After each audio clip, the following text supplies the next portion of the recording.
Em que momento que o macaco deixou de ser um macaco e se tornou um homem racional? Em que momento os neandertais passaram a ser sapiens?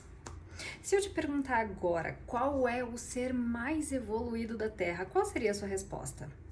Bom, se você respondeu o Sapiens Sapiens ou o ser humano, quero te convidar à seguinte reflexão. E se caísse uma bomba atômica gigantesca na Terra ou um vulcão entrasse em erupção, quais seriam as chances do ser humano sobreviver? Uma barata sobreviveria. E aí, você continua com a mesma convicção de resposta de qual é o ser mais evoluído da Terra? Será que existe o ser mais evoluído da Terra ou estamos coexistindo e compartilhando do mesmo ambiente? Para a teoria da mente, o Paul MacLean dividiu o nosso cérebro em 3 partes, o que é muito didático e muito eficiente para começar a entender toda a fisiologia e também a evolução do nosso cérebro. Mas eu quero deixar bem claro que já existem outras aqui teorias sobre isso. Então vamos lá. Ele dividiu aqui todo o tronco encefálico, tá? Todo o tronco como sendo a parte primitiva, a parte mais reptiliana, ligada aos instintos. Aqui a parte do meio seria o sistema límbico, que é a parte onde começou a nascer nos mamíferos, ligadas ali às emoções. E todo o neocórtex, toda essa parte racional que é do ser humaninho, veio com a evolução do ser humano, tá? Mas em que momento isso aconteceu? Quais foram as condições fisiológicas e neurais para que tudo isso acontecesse? Outro autor que eu quero trazer aqui para vocês, o Steven Mitten, em A Teoria da Mente. Esse livro é fantástico, gente. Olha, quando eu não tenho post-it, eu dobro as orelhinhas para a tristeza de alguns. Ele divide o cérebro não só em 3 partes, mas também ele compara como se fosse uma catedral. Tá? Então uma catedral é gigantesca, cheia de cômodos, não só 3 cômodos, né? Onde as inteligências, elas são divididas em áreas. Então primeiro a inteligência natural, para se conhecer o ambiente, a inteligência de construção de ferramenta, para se utilizar os elementos que estão ao redor, a inteligência social ligada a todo esse movimento de pessoas ou de animais, né? Essa relação entre eles e assim por diante. Todas essas inteligências, elas foram construídas em determinados momentos e começaram a se comunicar. Antes elas eram independentes, então pulava de uma caixinha para outra, mas elas começaram a se comunicar e a se integrar e trabalhar de modo complexo e unificado, uma com a outra através de portas, janelas e tudo mais. De modo neurobiológico, nós não sabemos dizer exatamente quais são as condições necessárias para se ter esse cérebro pensante e essa consciência.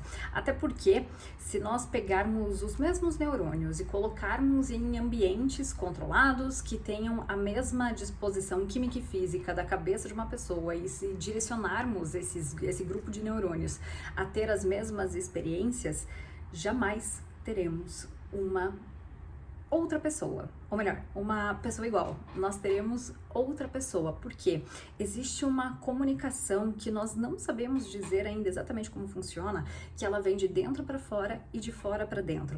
Então esses neurônios, eles se comunicam entre si, tá? Usando informações do ambiente interno do nosso corpo e do ambiente externo também, o que nós chamamos de experiência subjetiva ou de qualia dentro da ciência. E isso faz parte, então, de uma das teorias de construção ou de origem da consciência. Guarda essa informação. Quais foram as condições fisiológicas ou sociais, históricas, que fizeram esse cérebro primitivo se tornar o que nós conhecemos hoje, com 86 bilhões de neurônios contados por uma cientista brasileira, Suzana Herculano Russell, que vale, né, ressaltar aqui porque é fantástico o trabalho dela. Bom, de maneira eletroquímica, física, nós temos algumas teorias que eu quero trazer no próximo vídeo, tá? Mas nós sabemos de forma exata que o que proporcionou esse boom, essa expansão do número de neurônios, porque nós temos 3 vezes mais do que os nossos amiguinhos primatas, apesar que nós somos primatas também, né? Então, do que nossos amiguinhos macacos. Pois é, gente, nós somos primatas. Já vamos chegar na parte teológica, tá? Calma aí. Enfim, então nós temos 3 vezes mais, e o que proporcionou tudo isso foi... rufem os tambores, tururututu, linguagem e cultura. Claro, cozimento de alimentos também. Mas o que proporcionou essa expansão gigantesca, tanto no número de neurônios ali, né, do nosso neocórtex, quanto também da população, foi essa complexidade que a cultura traz, tá? E junto a isso, o Steven Metten, ele trata também da inter-relação pessoal, né? Na relação interpessoal dos grupos. Então, quanto maior o grupo, mais complexo o funcionamento desse cérebro. Que nós viemos dos macacos, tá? Eu acho que foi Deus que criou tudo. Cara, eu também acho que foi Deus que criou tudo.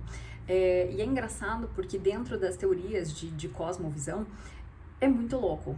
Porque quanto mais a gente estuda, mais parece que todas têm razão, logo a gente não sabe de nada.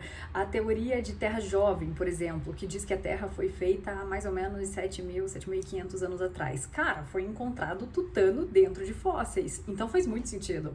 Mas a teoria evolutiva, ao meu ver, como bióloga, faz muito sentido também, porque existe uma semelhança incrível, não só entre nós, grupo de primatas, mas se você pega um esqueleto ali de um morcego, é muito parecida, a estrutura de taxonomia é muito parecida com a nossa também, sem falar dos ratinhos que são usados, né, para fazer vários tipos de testes antes de aplicar determinados fármacos em nós humanos, o que também faz muito sentido, né? E isso tudo já traz a teoria do design inteligente, porque parece sim que existe uma inteligência, parece ou em volta de toda essa criação. Então, todas elas fazem sentido, né? E isso é o mais legal, a gente não sabe de nada. Se nós viemos de fato dos macacos ou não, eu não sei. Talvez a pergunta não seja essa, talvez a pergunta correta seja por quê? E não como. E aqui eu quero trazer um artigo sensacional do Thiago Garros, ele é biólogo também e pós-doutor em teologia, enfim, ele faz parte da ABC2, que é a Associação Brasileira de Cientistas Cristãos, o qual eu faço parte também, e ele lançou um artigo dentro da revista Unus Mundus, que é uma revista super bem conceituada, que trata exatamente disso. Eu vou deixar o link aqui embaixo para vocês lerem na íntegra, porque vale a pena. Então, se nós olharmos à luz da Bíblia, talvez nós estejamos tendo uma interpretação um pouco errada, porque na criação tudo era nefesh, tudo nefesh. Os animais são nefesh, a natureza é nefesh, nós somos nefesh, porém nós somos nefesh com uma alma vivente.